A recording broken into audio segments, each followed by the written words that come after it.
Begin. Oh, can I have is there a spare copy? Thank you. Thank you.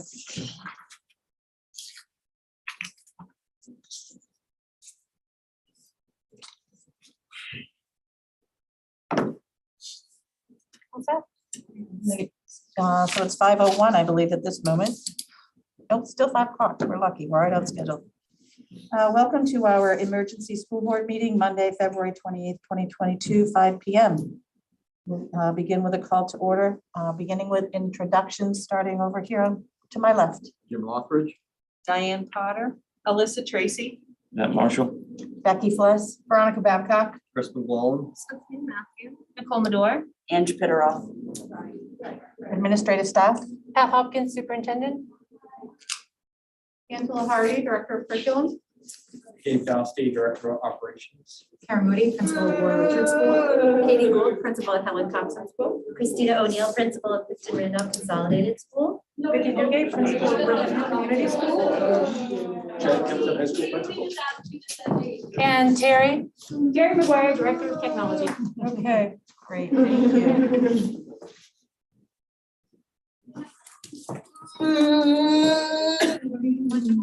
Yes, I just want to say for the record, we have one board member who is unable to be with us tonight due to a work commitment, and that's Tony Beat, another board member that is out of town, and Matthew Lillibridge has just hopped on the interstate and will be here as quickly as he possibly can.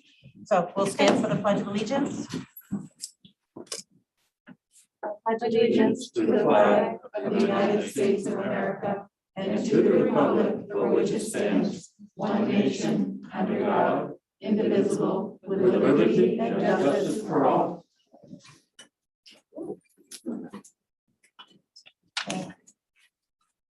All right.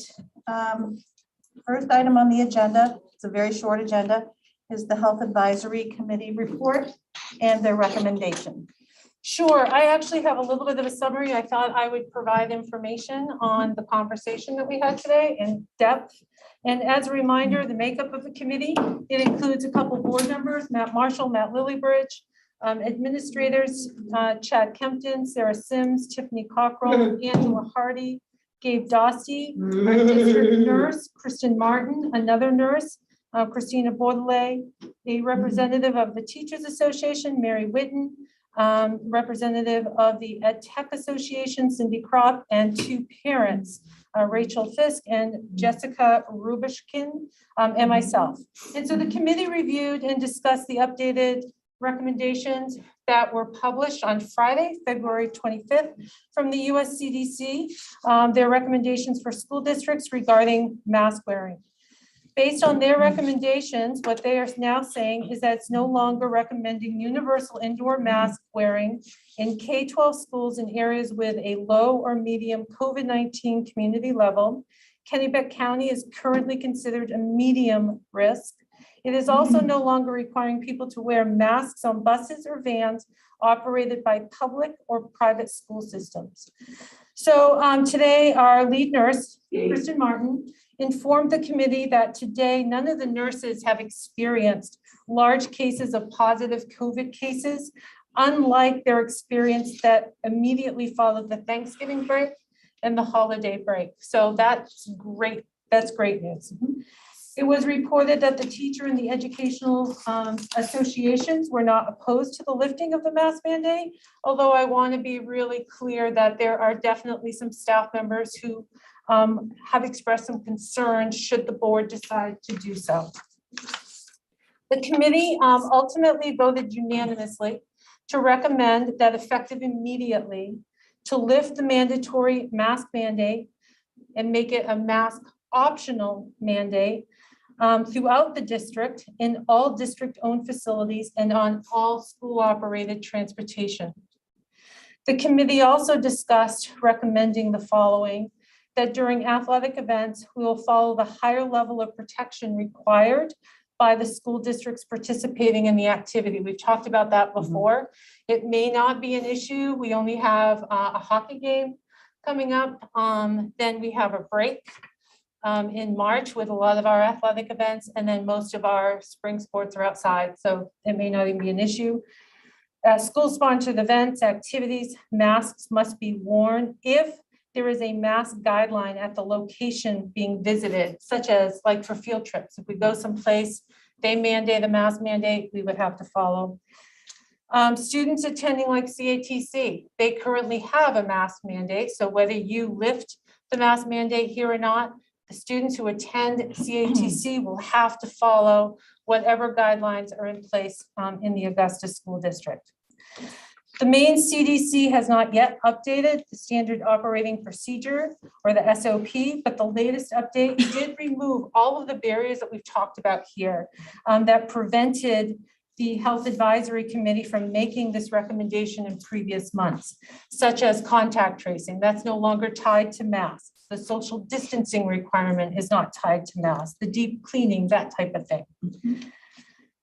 If the board votes to accept the Health Advisory Committee's recommendation, positive cases would still be expected to quarantine for 5 days, and they would still need to follow those requirements from the CDC and to wear masks for 5 days when they return. However, staff will not be expected to manage or monitor whether these students are wearing a mask or not, or to enforce mask wearing for families who wish to have their children continue to wear masks. It's just not reasonable to think that the teachers and the staff would take on that responsibility. We certainly recommend or encourage vaccinations for all students as a supportive measure. Building leaders are currently considering strategies to support a respectful building culture for all students and staff, regardless of their decision whether to wear a mask or to not wear a mask, doesn't matter. And then the committee briefly discussed and questioned, what will the school district do if Kennebec County once again is designated as a high-risk location? So we talked a little bit about the fact that returning to a mask mandate, if the board lifts it tonight, probably would not be reasonable. That just is not probably the direction that we want to go. However, we talked about developing a matrix that would outline some of the additional steps that could be taken to help ensure additional safety. So I don't have a matrix available tonight for the board to look at, but I do have a draft. Another school district had one. It was shared with me. I've developed a draft, I've modified it, and I've shared it with some administrators. So it's possible that I could have a matrix available to the board on Thursday night for you to take a look at that. And so that is the recommendation of the health advisory: lift the mandatory mask mandate and make it optional for all. Questions from board members? Oh, yes. Do we have a sense at this moment of how close to the line between moderate and high transmission our county is? I do not have that information, no. There are only 3 counties in the state of Maine that are in the position that we're in. The rest of the state is red. Right. So, but I don't feel like that should, It led me to influence our wonder opinion. just how close we were. yeah, I don't know. You know, I don't know the answer to that, but what Kristen Martin was sharing today, again, which I think is really insightful, is that in the month of February, we have had virtually 0 positive cases in our student body, which is not the story that we were sharing with you back in December and back in January. So the cases really have gone down. The board has talked about when that scenario would, when it surfaced, that you would be in a position where you would consider lifting the mask mandate. So we strongly feel that we are in that place. And that was a great recap, by the way. That was spot on with what we discussed today, everything you went over. Thank you. We talked a little bit about, once we make this decision for or against, if it's for masks optional, it's going to be very difficult to go backwards if we do go back to red. And my suggestion was that we don't. There's some, that chart that you spoke of, there's a bunch of mitigating things that we can do to keep from having to go back in, in the absence of being told we have to. Right. So we can work through a bunch of stuff, more cleaning, for example.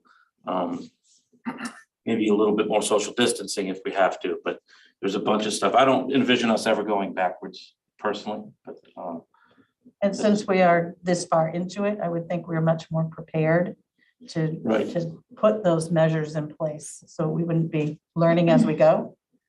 We're sort of, it's next to us rather than in front of us and we're chasing it. one other thing that Kristen mentioned as well is we have plenty of masks available for those people that Yes. still want to wear a mask.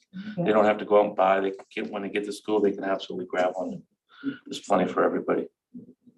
Diane, you Oh, had I your was hand just- up and then Jim. Just want to clarify in my mind, so should, and I hope to God it doesn't happen, but should it go back in the other direction? We're saying we would never go to masks again. Is that what we're saying? That is not what we believe would be the prudent thing, but as Matt just said, there could come a time when it's required again by the state or the federal government. I mean, we can't control Okay. that. But we don't envision that there would be a time at this point in this stage that we would need to. Jim, I'm I'm leaning towards no masks, but I do want to, there are going to be some students whose parents or themselves would prefer not to wear, would prefer to wear a mask. I think we need to have a real conversation at the schools that we don't end up with any bullying or stigmatism attached to wearing a mask. And I think that's on us to make sure that it happens, because I sure don't want to have, I don't have my granddaughter or my grandson come home and say, hey, right?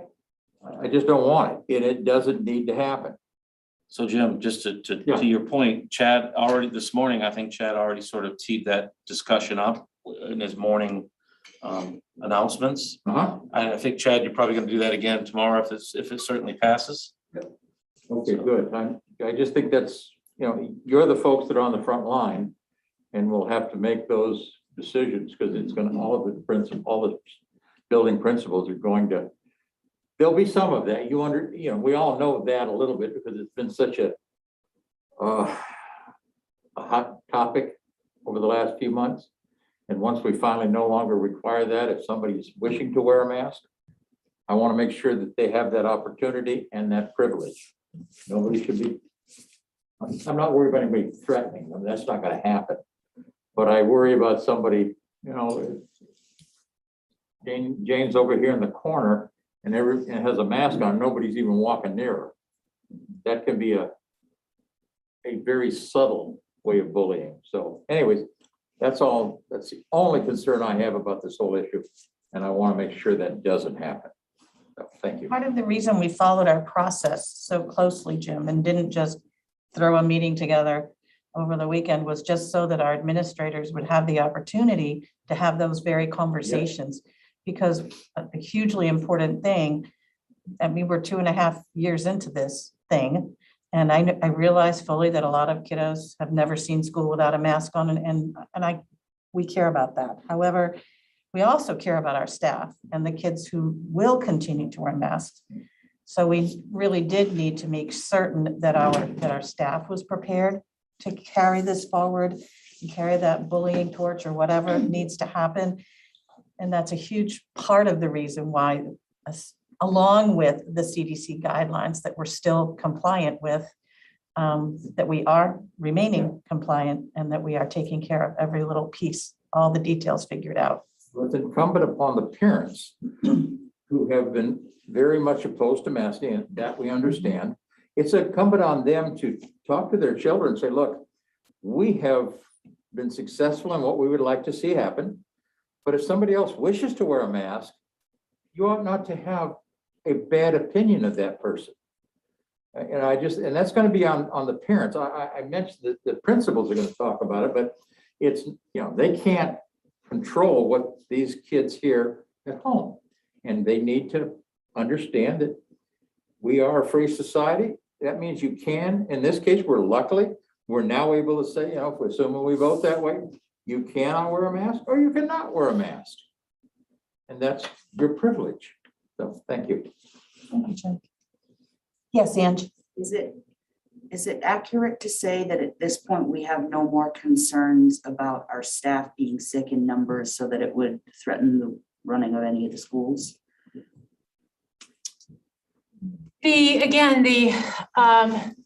Right before vacation and today, the level of absences that I'm seeing with staff are down significantly compared to what they were. I mean, there were days, I think I've reported to the board, where we had like 20% of our staff absent. It made it really tough to be running a school district.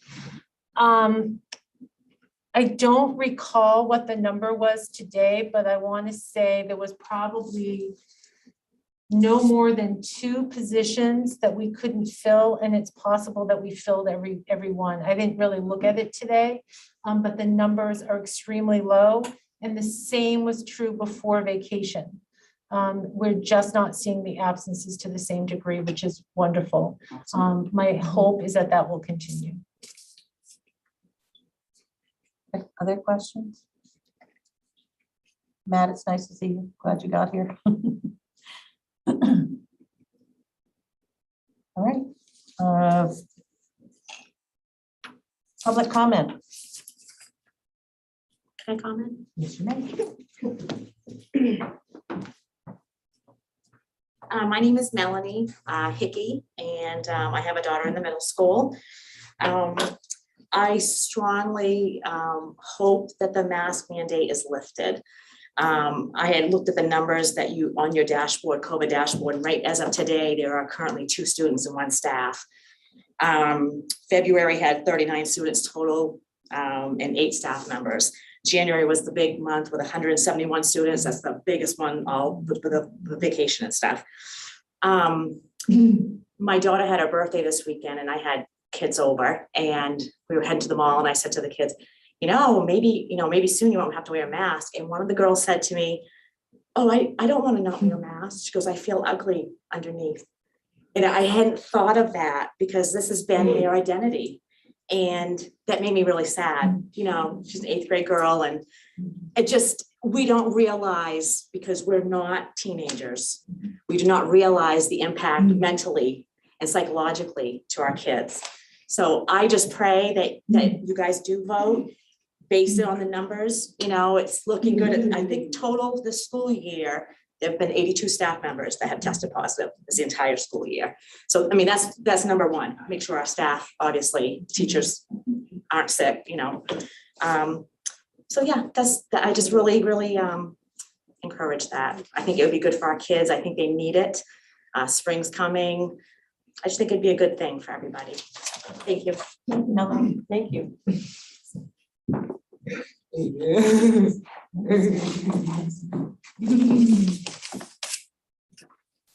I'm gonna sound like a broken record, but I'm pleading with you, please lift some masks. My sons are put at a great disadvantage because of these masks. They need facial expressions, they need lips to be able to fully understand what they're expected and not to be put at a disadvantage with their friends.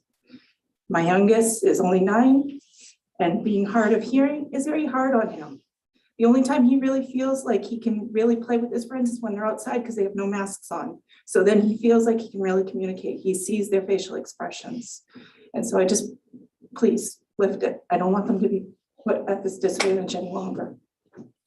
Thank you, and you're not a broken record. I appreciate that. Thank you. Hi, Keith McGilvery, my daughter is a kindergartner. She has not been to school without a mask, which is kind of crazy to me. The other day, she said something like, I can go, we went to the main mall, they lifted the South Portland Yeah, they did. Yes. city ban. So we went into the mall and she didn't have to have a mask on it. She said, why do I need a mask at school? Just kind of hit me. As an adult, I can go anywhere I want right now, except here or at the school, wearing no mask. But I'm giving the burden of keeping me safe from COVID to my daughter who's in kindergarten. It just doesn't seem right to me. The numbers are down. Everybody has jumped on the CDC bandwagon. Right now, they're saying we're low, medium risk.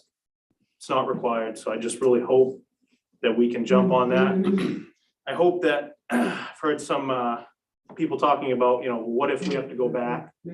Sounds like some people are on the fence about taking masks away now because what might happen tomorrow.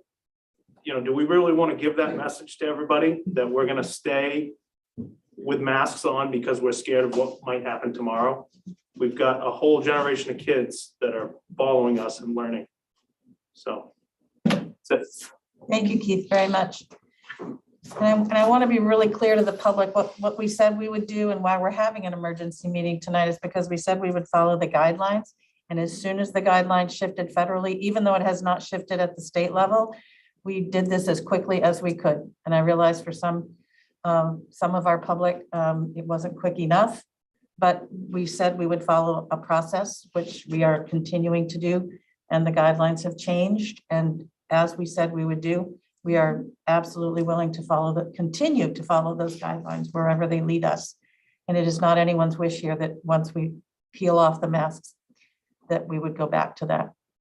So we're gonna have to learn what each other looks like all over again, if this works. So, anything else? Any other public wishing to speak? Let us know what you want, what your wishes are. May I say one more thing? I'd really like to say a very special thank you to Angela, who really worked very hard to pull our administrative team together over this vacation week so that our superintendent could have a vacation that you hadn't had in 2 years, hadn't had a vacation, had to cancel over and over. So I just want to say thank you, Angela, that you really did step in, step up and pull all of these things together for us so that we could be here tonight. And I want to recognize that very publicly. So thank you very much. I guess then. I'd like to make a motion. Anyone? Second. Oh, sorry. Oh. I'd like to make a motion that we accept the health committee's recommendation of lifting the mask mandate and making it optional In line with the guidelines. the federal guidelines. Yes. Yeah. Let's just, Effective immediately. let's just keep the guidelines in there so that we still have the guardrail, even though we're racing down the highway. Nicole seconded it. And Nicole seconded it. Thanks, All right. Do you think we need to wait the votes? I forgot my computer, so I don't know. Well, if we get I'm into a sitting waiting here and problem, waiting, I yeah. have my calculator here. My form is on my computer. I and meant to the bring it votes. down. Well, there we have it. Let's hope this is easy. All right, are we ready to vote? All those in favor of agreeing with Veronica and Nicole's motion and second? Hand? Two hands. I know, right? She can, I can. You can if you wear Jazz deodorant. Great, it's Yeah, unanimous. jazz hands. Okay, there you go. Immediately is what you voted on. There we go. I can take this. Hi, everyone. Thank you. Oh, well. Thank you for always being You have respectful. no idea. Yeah. Thank you. You have no idea how much we've wanted to do Yes. this. I know.